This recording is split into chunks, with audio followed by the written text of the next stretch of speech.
Hello students, इस topic में मैं आप लोगों के साथ डिस्कस करने वाली हूँ सेल ऑर्गेनेलीज को। एक बार फिर से क्लैरिफाई करना चाहूंगी, सेल ऑर्गेनेलीज को अगर हम बात करने लगे तो एक के अंदर एक बहुत सारी ऑर्गेनेलीज को डिस्कस करना पड़ेगा।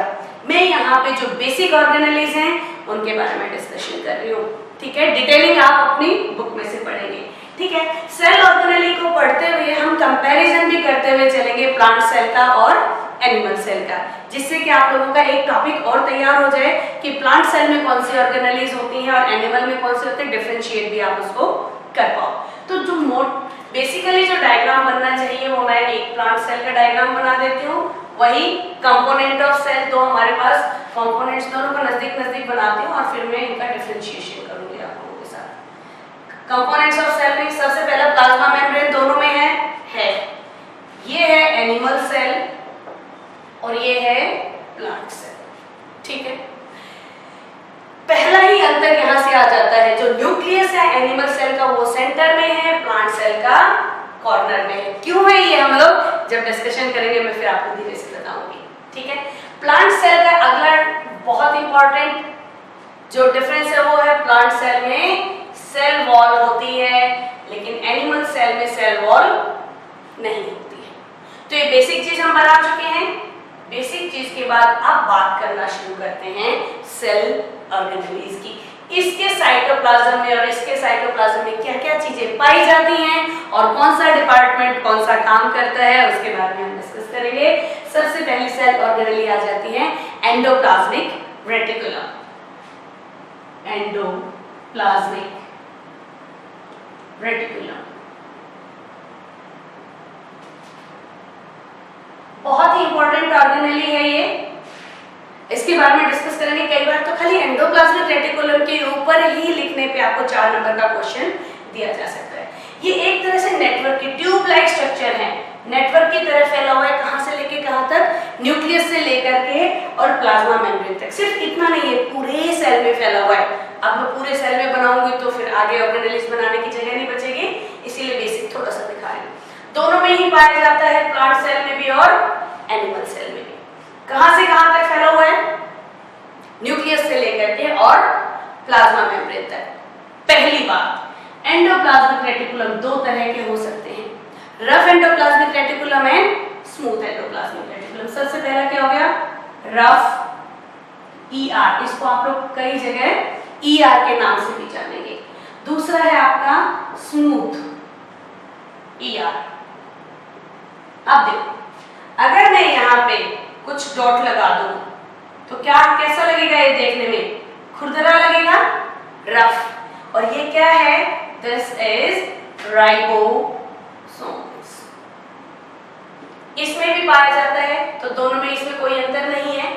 एंडोप्लाज्मिक रेटिकुलम में कुछ जगहों पे राइबोसोम्स पाए जाते हैं, जिसकी वजह से उसका जो ऊपर सरफेस है वो रफ नजर आता है और उसे हम कहते हैं रफ एंडोप्लाज्मिक रेटिकुलम। और जहां पे राइबोसोम्स नहीं है उसे हम क्या कहेंगे, स्मूथ एंडोप्लाज्मिक रेटिकुलम। बहुत इंपॉर्टेंट है दोनों ही। राइबोसोम जो है वो है साइट ऑफ प्रोटीन सिंथेसिस। तो रफ में क्या है, राइबोसोम्स है। राइबोसोम्स में क्या होता है, प्रोटीन सिंथेसिस होता है। और स्मूथ एंडोप्लाज्मिक में भी किसी चीज का सिंथेसिस होता है, उसका होता है लिपिड का।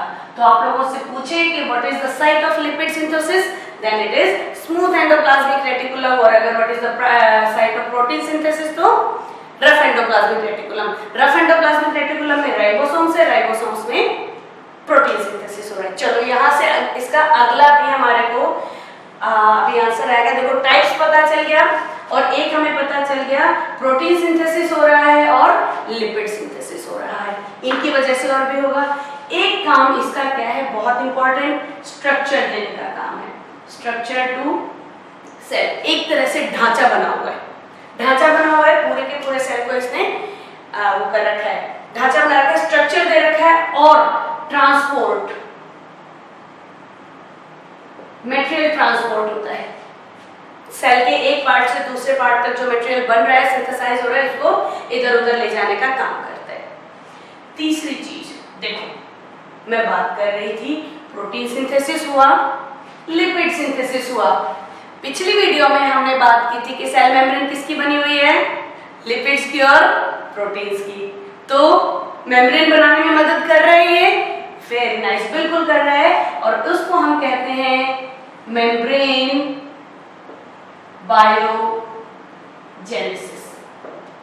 मेम्ब्रेन बायोजेनेसिस का क्या मतलब होता है, मेम्ब्रेन तो ये हो ही गई, बायो मतलब लाइफ और जेनेसिस देना, लाइफ देना। मेम्ब्रेन को देखो, ये जो मेम्ब्रेन है ना ये परमानेंट नहीं होती है, ये बनती रहती है और टूटती रहती है। तो अगर मान लो यहाँ से मेम्ब्रेन टूट गई तो क्या चाहिए इसको दोबारा बनने के लिए, जाहिर सी बात है जिस चीज से बनी हुई है वही चाहिए। बनी हुई किससे है, प्रोटीन से और लिपिड से। तो प्रोटीन और लिपिड कौन दे रहा है, एंडोप्लाज्मिक रेटिकुलम। तो मेम्ब्रेन बायोजेनेसिस में किसने मदद की, एंडोप्लाज्मिक रेटिकुलम ने मदद की। इसको तुरंत पहुंचाया इसने प्रोटीन और लिपिड, और यहाँ पे मेम्ब्रेन का बायोजेनेसिस हो गया। बहुत इंपॉर्टेंट है ये मेम्ब्रेन बायोजेनेसिस। पहला क्या बताया था मैंने, प्रोटीन सिंथेसिस हो रहा है और लिपिड सिंथेसिस हो रहा है, इसकी वजह से मेम्ब्रेन बायोजेनेसिस है। बेसिकली किस लिए, ये सेल को स्ट्रक्चर देने के लिए एंड ट्रांसपोर्ट करने के लिए, ट्रांसपोर्ट ऑफ मटेरियल्स के लिए चाहिए। तो यहाँ पे एंडोप्लाज्मिक रेटिकुलम के बारे में अभी मैं इतनी ही बात करूंगी। इससे अगली वाली ऑर्गेनेली के बारे में बात करते हैं, और वो है, आ जाती है, बड़ी प्यारी सी ऑर्गेनेली है जिसे हम कहते हैं गोल्गी बॉडी। कुछ इस तरह का स्ट्रक्चर होता है, इस तरह का स्ट्रक्चर देखने को मिलेगा आप लोगों को कहीं ना कहीं। ये दोनों में ही पाया जाता है, ये पैरेलल एक दूसरे के स्टैक्स होते हैं। ये भी ट्यूब लाइक स्ट्रक्चर है, इस तरह से एक दूसरे के पैरेलल ये रखे हुए होते हैं। और इसका काम क्या है, मैं पहले नाम लिख देती हूँ, गोल्गी बॉडी या फिर गोल्गी एपैरेटस भी आप बोल सकते हैं इसको। इसका काम है पैकिंग एंड डिस्पैचिंग, मतलब सामान इसके पास आएगा सिंथेसाइज होकर के, और ये उसको पैकेट्स में पैक करके डिस्पैच कर देगी, पैकेट्स में पैक करके डिस्पैच कर देगी, बाउंड कर देगी मेम्ब्रेन से, किसी ने कोई जो मेम्ब्रेन है उसको। तो जैसे इसके पास जो भी सब्सटेंस आएगा यहाँ से, और वहां ये इस तरह के पैकेट्स बन के वो बाहर निकल जाएगा। फिर उसको कौन ले जाएगा, एंडोप्लाज्मिक रेटिकुलम जगह जगह भेज देगी। ऐसा ही एक पैकेट और तैयार होता है इसमें, और वो है लाइसोसोम। बहुत सारे बनाता है, जैसे प्रोटीन्स अगर पैकेट में इसके अंदर से पैक होके जाएंगे तो ग्लाइकोप्रोटीन्स हो जाएंगे, लिपिड्स का नाम हो जाएगा ग्लाइकोलिपिड्स। इस तरह से स्ट्रक्चर्स बनते हैं, और एक ऐसा ही पैकेट बनके तैयार होता है लाइसोसोम। तीसरी सेल ऑर्गेनेली है, इसको नाम दिया गया है suicidal bag of cell.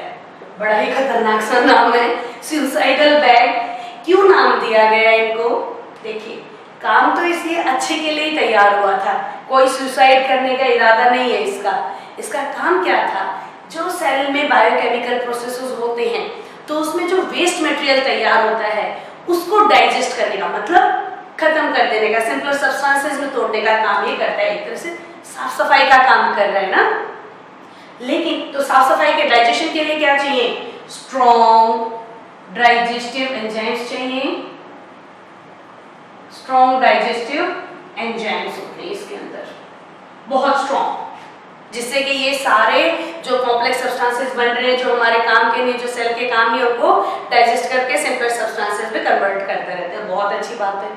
But अगर ये पैकेट जो यहाँ बना हुआ था इसके अंदर डाइजेस्टिव एंजाइम्स थे, ये पैकेट बाई चांस रप्चर हो जाए, टूट जाए किसी वजह से, तो ये सारी डाइजेस्टिव एंजाइम कहाँ जाएंगी, बाहर सेल में। और क्योंकि ये तो इनका ये कोई ये सोच के थोड़ी कर रही है कि मेरे को ये सेल का कंपोनेंट है, इसको करना है, इसको नहीं करना है, इनका तो काम ही है जो कॉम्प्लेक्स सब्सटेंसेस उनको तोड़ो, खत्म करो। तो ये क्या करेंगे, अपने ही सेल के सारे कंपोनेंट को तोड़ के खत्म कर देंगे। That is why we call it as suicidal bag of cell, क्योंकि इनमें काम ही क्या है, they contain very strong digestive enzymes and if ruptured accidentally they can digest their own cell, अपने ही सेल को डाइजेस्ट कर देंगे। That is why they are known as suicidal bag of cells. अगली ऑर्गेनेली की तरफ चलते हैं। बड़ी ही इंपॉर्टेंट ऑर्गेनेली है, थोड़ा सा डिटेल में बताऊंगी, माइटोकॉन्ड्रिया। इसका भी एक निकनेम है, इसे हम कहते हैं पावर हाउस ऑफ सेल। ठीक है, कई बार मैं जब बच्चों से पूछती हूँ तो उनका एक ही जवाब होता है कि यहाँ पे एटीपी जनरेट होती है। कैसे होती है उसकी बात मैं बताने वाली हूँ आप लोगों को। ये किस तरह के स्ट्रक्चर्स हैं, ये कुछ इस तरह के स्ट्रक्चर आप लोग बना देना, ये भी डबल लेयर होती है। और याद रखना, माइटोकॉन्ड्रिया वो ऑर्गेनेली है जिसका अपना डीएनए और ओन डीएनए और राइबोसोम्स होते हैं इसके पास अपने। सभी ऑर्गेनेलीज के पास नहीं होते। ये एक वो डिपार्टमेंट है जो स्पेशल डिपार्टमेंट है जिसका अपना डीएनए और राइबोसोम्स भी होते हैं। तो ये कुछ इस तरह के स्ट्रक्चर्स हैं बने होंगे। इनको ये अंदर जो लेयर है इनको सिस्टर्नी कहते हैं। और यहाँ पे भी माइटोकॉन्ड्रिया है, क्योंकि पावर तो प्लांट को भी चाहिए, पावर इज एनर्जी, और पावर चाहिए एनिमल्स को भी। कुछ इस तरह के स्ट्रक्चर्स बना दोगे चल जाएगा। अब डिटेल डिस्कस करते हैं। क्या होता है जब हम लोगों ने खाना खाया, किसी भी ऑर्गेनिज्म ने खाना खाया, हम जानते हैं ना हमें एनर्जी किससे मिलती है। यस, खाना खाते हैं उससे हमें एनर्जी मिलती है। और एनर्जी कहाँ से? एनर्जी मिलती है कार्बोहाइड्रेट से या फैट से। डाइजेशन के बाद कार्बोहाइड्रेट किस में कन्वर्ट हो जाता है?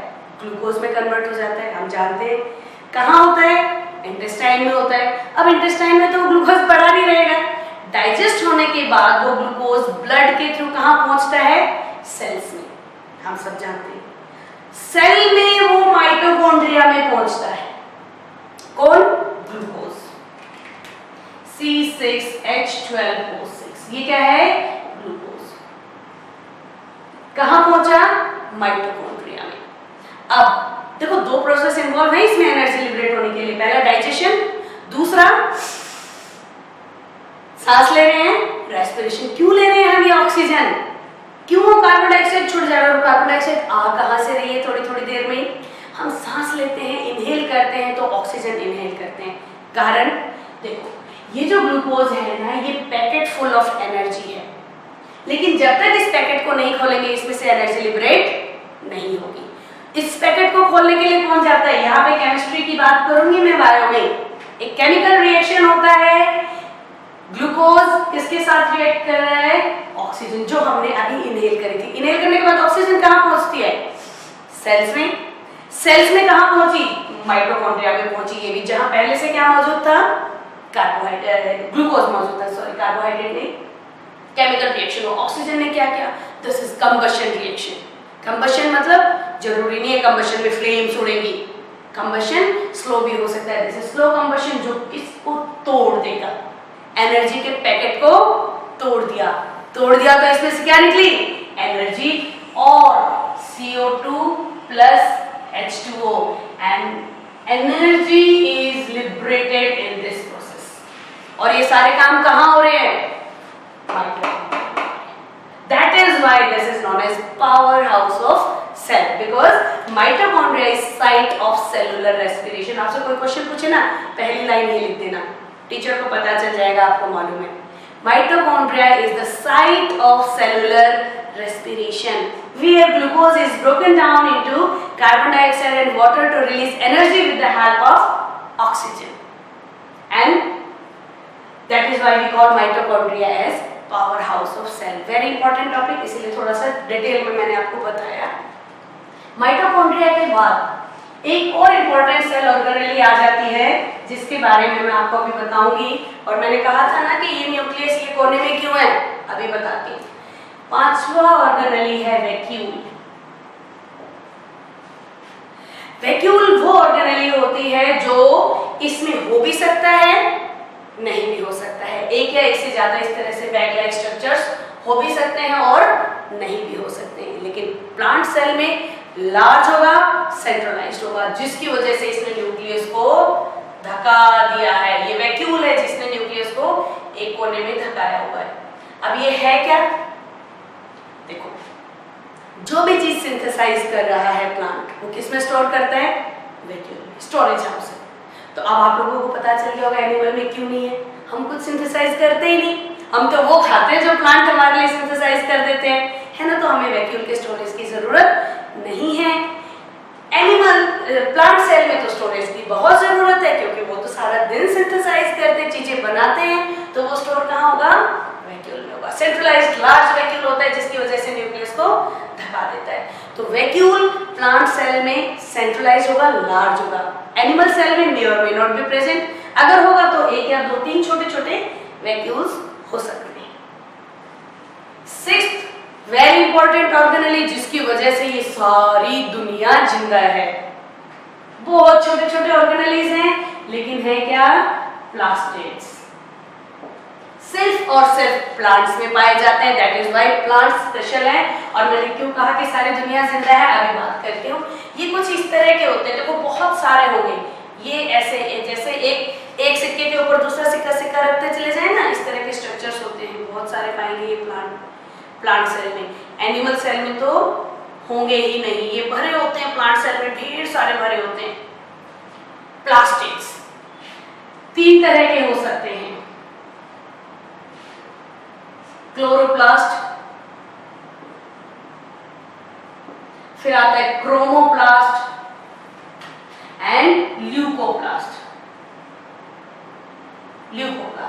राइट, यही है वो मटेरियल जिसने पूरी दुनिया को जिंदा रखा हुआ है। क्लोरोफिल जिसमें पाया जाता है। अगर क्लोरोफिल ना हो तो फोटोसिंथेसिस ना हो, फोटोसिंथेसिस ना हो तो दुनिया ही ना हो, हम क्या खाएंगे, हम तो जिंदा ही प्लांट्स में हैं। और वो क्यों, किसकी वजह से, क्योंकि वो फोटोसिंथेसिस करके फूड बनाते हैं जो पूरे के पूरे लिविंग वर्ल्ड को जिंदा रखे हुए है। तो क्लोरोप्लास्ट ग्रीन कलर के पिगमेंट होते हैं, ग्रीन कलर्ड पिगमेंट होते हैं जो क्लोरोफिल्स होते हैं। क्लोरोफिल ग्रीन होता है, दैट इज व्हाई वो ग्रीन कलर के होते हैं। क्रोमो का मतलब होता है, अच्छा प्लास्ट का मतलब होता है पिगमेंट, ठीक है। क्रोमो का मतलब होता है कलर, प्लास्ट का मतलब पिगमेंट। कलर पिगमेंट्स जो होते हैं, देखो गाजर का रंग, टमाटर का रंग, हरी पीली नीली शिमला मिर्च, कितने रंगों के फूल हैं। इमेजिन करो, आप कोई रंग इमेजिन करो, आप कह नहीं सकते कि ऐसा फ्लावर नहीं होगा। फ्लावर के कलर्स किस लिए होते हैं, अट्रैक्शन के लिए, इंसेक्ट्स को अट्रैक्ट कर सके, ठीक है। ये अलग अलग कलर्ड पिगमेंट्स होते हैं जो फ्रूट्स और वेजिटेबल को कलर देते हैं। ल्यूकोप्लास्ट, ये leuco is colourless,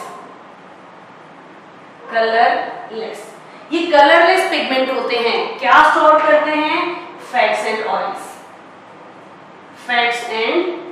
oil store करते हैं। ये आपने नाम सुना होगा, मूंगफली का तेल, सरसों का तेल, नारियल का तेल, इसका तेल, उसका तेल, प्लांट्स में जितने भी बीज हैं सब में से हम तेल निकाल सकते हैं। तो वो कहाँ स्टोर होते हैं, ल्यूकोप्लास्ट में स्टोर होते हैं। तो बेसिकली मैंने जो बेसिक सेल ऑर्गेनेलीज होती हैं वो सब मैंने यहाँ पे आप लोगों के साथ डिस्कस कर लिए हैं। होप ये आप लोगों को बहुत मदद करेगा। जनरलाइज्ड कैरेक्टर्स मैंने सारे सेल के बताए हैं, डिटेलिंग आप लोग खुद पढ़ेंगे, ठीक है। कंपैरिजन मैं आप लोगों को करा चुकी थी, इन दोनों सेल्स को लेकर के आप कंपैरिजन कर लें। और नो डाउट आप क्या करेंगे, जब भी डिफरेंशिएट बिटवीन प्लांट और एनिमल सेल आएगा, आप क्या करेंगे, ये डायग्राम जरूर बना देना। नहीं तो 5 नंबर का आपका क्वेश्चन होगा ना, तो जितने भी आप उनका डिफरेंस बता दोगे ना, तो भी आपको 5 नंबर नहीं मिलेंगे, ठीक है। तो हम देखते हैं, शुरुआत से शुरू करते हैं। पहला डिफरेंस क्या था, इसमें सेल वॉल होती है, इसमें सेल वॉल नहीं होती है। दूसरा डिफरेंस, इसमें न्यूक्लियस कॉर्नर में होता है, इसमें न्यूक्लियस सेंटर में होता है। तीसरा डिफरेंस, लाइसोसोम्स इसमें होते हैं प्लांट एनिमल सेल में, प्लांट सेल में लाइसोसोम्स नहीं होते। अगला डिफरेंस बहुत इंपॉर्टेंट डिफरेंस है वैक्यूल का। एनिमल सेल में वैक्यूल्स हो भी सकते हैं, नहीं भी हो सकते, होंगे तो 1-2 होंगे। प्लांट सेल में लार्ज सेंट्रलाइज होता है। And last difference is plastids, plant cell में प्लास्टिड्स होते हैं, इसमें नहीं होते हैं। इसके साथ ही मैं वीडियो को कंक्लूड करती हूँ और होपफुली आप लोगों को ये बहुत मदद करेगा। तब तक के लिए keep studying and good bye.